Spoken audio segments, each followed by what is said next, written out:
Bonjour, ça me fait vraiment plaisir de vous retrouver. Aujourd'hui, nous sommes à la bibliothèque de l'école Alice Parizeau. Vous avez peut-être déjà remarqué, cette bibliothèque-là a quelque chose de spécial. Derrière nous, il y a une murale. En fait, c'est le lieu que les enfants ont pour lire quand ils viennent à la bibliothèque. Vous vous souvenez, la dernière fois qu'on s'est vu, c'était avant Noël. Alors, depuis ce temps-là, vous avez eu les congés, les cadeaux. J'espère que vous avez eu des livres en cadeau. Moi, j'en ai eu tout plein. Et puis, aujourd'hui, je vais vous parler d'un livre avec quelqu'un qui est à côté de moi. Mais avant, on va se rafraîchir un petit peu la mémoire ensemble, vous et moi. La dernière fois qu'on s'est vu, on a parlé de Mon frère et moi, un album qui a été écrit par Yves Nadon, illustré par Jean Clavry et publié à la Maison 2.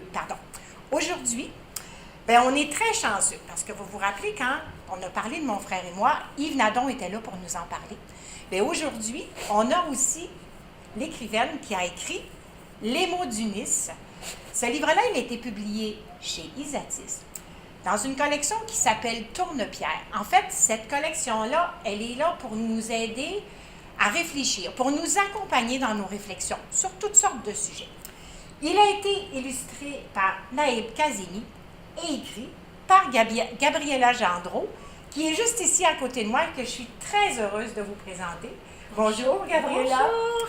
En fait, avant de laisser la parole à Gabriela, je vais juste vous donner un petit aperçu de quoi parle l'album Les mots d'Unice.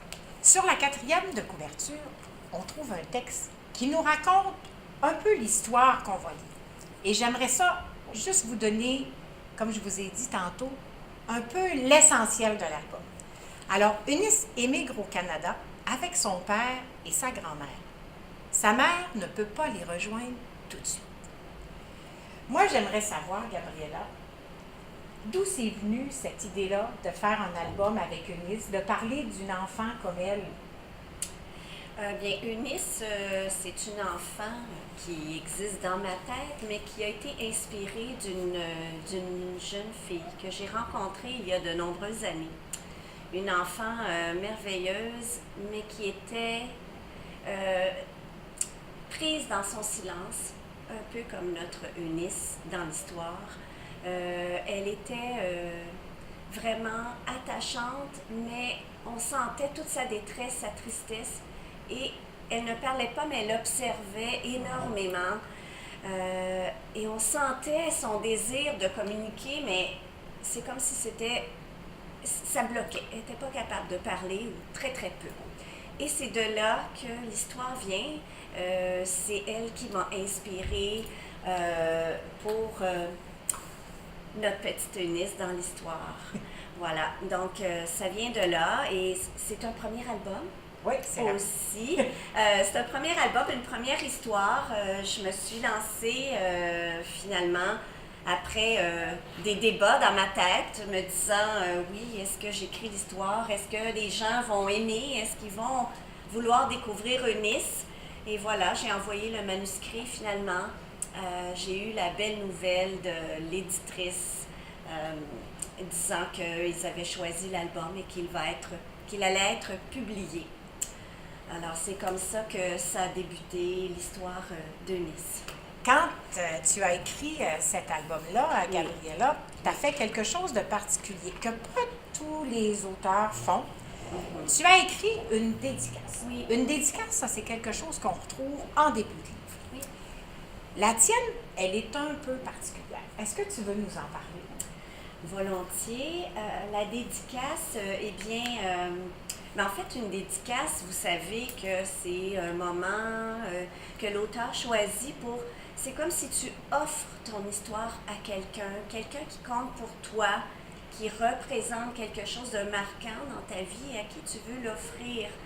Donc, moi, j'ai choisi d'offrir et de dédicacer ce livre-là à mon père et ma mère. Mes parents qui sont maintenant dans un autre monde.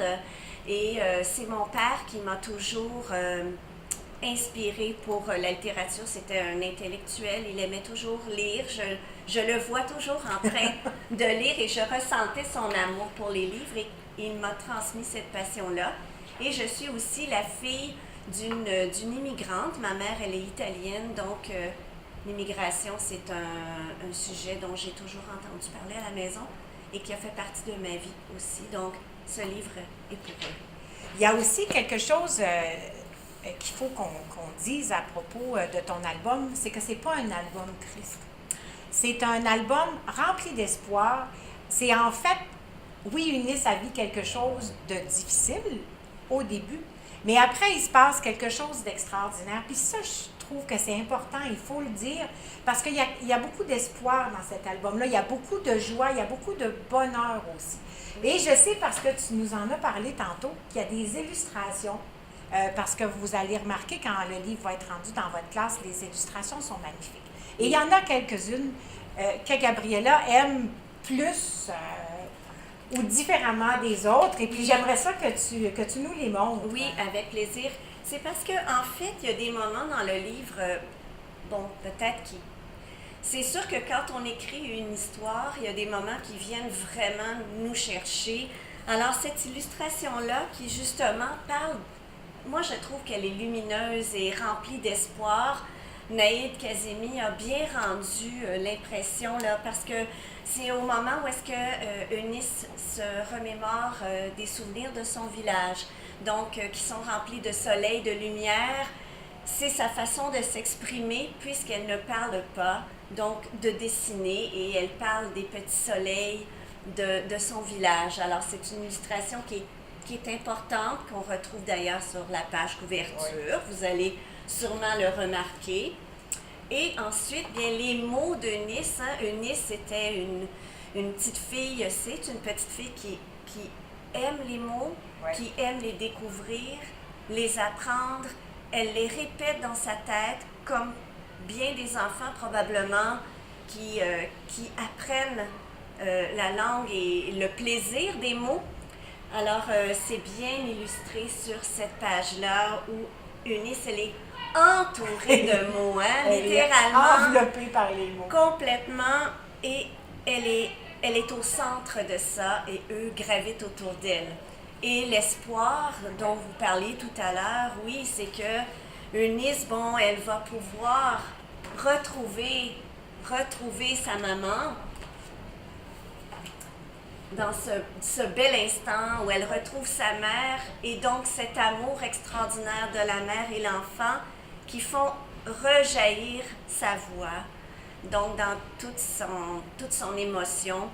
Et les mots, enfin, vont pouvoir s'échapper de la bouche d'Eunice et sortir de sa tête et de son petit cœur.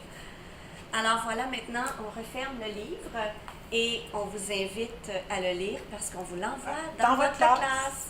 Bonne lecture! Bonne lecture! Comme vous le savez, après chaque présentation d'album, on vous suggère toujours des activités pour aller un petit peu plus loin, aller au-delà du livre qu'on vous présente. Je ne sais pas si vous y avez déjà réfléchi. Avez-vous une idée de ce qu'on a envie de vous demander aujourd'hui? Peut-être qu'il y en a parmi vous qui ont trouvé. Peut-être pas. Vous allez être surpris parce qu'on a 3 belles activités, 3 beaux défis à vous présenter. Le premier, c'est Gabriella qui va vous le présenter. Ça, c'est notre petit défi presto. Gabriella, qu'est-ce que tu suggères? Aux enfants. Oui. Alors, puisque vous allez découvrir en lisant les mots d'Eunice que Eunice est une passionnée des mots. Oui. Alors, je vous invite, vous aussi, à partager avec les amis de la classe quels sont les mots que vous aimez, quels sont les mots qui vous touchent, qui vous font sourire, qui vous font rire, et de les écrire peut-être et partager ça avec vos amis. Hey, moi, je vais vous faire une confidence. Louise, on lui a demandé, vous vous souvenez les 2 bibliothécaires qui sont en charge, là? C'est de la lecture, une bouchée de plaisir. Louise, elle nous a dit que son mot préféré, son plus beau mot, c'était voyage. Et puis, Brigitte, elle nous a dit que son mot préféré, c'était lumière. Moi, je vais vous dire, là, pour moi, le plus beau mot du monde, là, c'est baobab. Et toi, Gabriella, c'est quoi ton mot préféré? Mon mot préféré, c'est le mot passion. Ah, vous voyez, on en a tous un qu'on préfère ou qu'on trouve beau. À vous de le partager avec tout le monde de la classe. Pour le défi mollo, vous vous souvenez tout à l'heure, Gabriella nous a expliqué pourquoi et à qui elle avait fait la dédicace de son album Les mots d'Eunice. En fait, ce que j'ai envie de vous demander, c'est si vous écriviez un livre, un roman, un album, une bande dessinée, un documentaire, peu importe. Si vous aviez à faire une dédicace, à qui vous la feriez et qu'est-ce que vous écriviez? En fait, c'est ça que j'aimerais que vous fassiez. Écrivez la dédicace du livre que vous allez peut-être écrire un jour, on ne sait jamais. Et puis, notre défi Mucho, Gabrielle va vous en parler, c'est un super beau défi. Moi, en fait, j'aimerais beaucoup ça le faire. On pourrait le faire peut-être après, maintenant. Pourquoi pas? OK. Gabriella, est-ce que tu veux nous expliquer en quoi consiste le défi Mucho? Oui, alors le défi Mucho, ça serait de venir vous inspirer des mots de Nice et d'inventer un dictionnaire imaginaire en vous inspirant des mots qui sont dans l'histoire. Parce que vous savez que Nice aime beaucoup les mots, alors c'est de décrire à quoi ça vous fait penser, qu'est-ce que ça vous fait ressentir, mais aussi qu'est-ce que ça veut dire pour vous, ces mots-là. En fait, chaque élève pourrait prendre un mot, l'illustrer et dire dans ces mots à lui qu'est-ce que ça veut dire. Parce que vous allez voir dans l'album, il y a des mots nouveaux, des mots qu'on connaît un peu moins, alors laissez aller votre imagination. L'idée, c'est vraiment de s'éclater, de faire quelque chose d'amusant. Et puis, peut-être aussi, les mots peuvent vouloir dire souvent beaucoup d'autres choses. C'est l'occasion pour vous d'y aller, d'inventer comme vous voulez. Puis, n'oubliez pas, vous nous envoyez toujours vos réalisations à l'adresse qui va apparaître en bas. Et puis, surprise ce mois-ci, ceux qui vont avoir participé, on va faire un tirage au sort et vous allez avoir le plaisir et le privilège d'accueillir Gabriella dans votre classe. Alors, sur la fiche d'accompagnement, pour le professeur, là, vous allez avoir toutes les coordonnées, les dates limites, l'adresse à laquelle participer, tout va être bien expliqué. Il ne nous reste plus qu'à vous souhaiter bonne lecture, bon dictionnaire imaginaire, et puis nous, on va se revoir le mois prochain. Merci, Gabriella. Merci à vous. Au revoir. Bonne lecture, les amis. La lecture d'une bouche.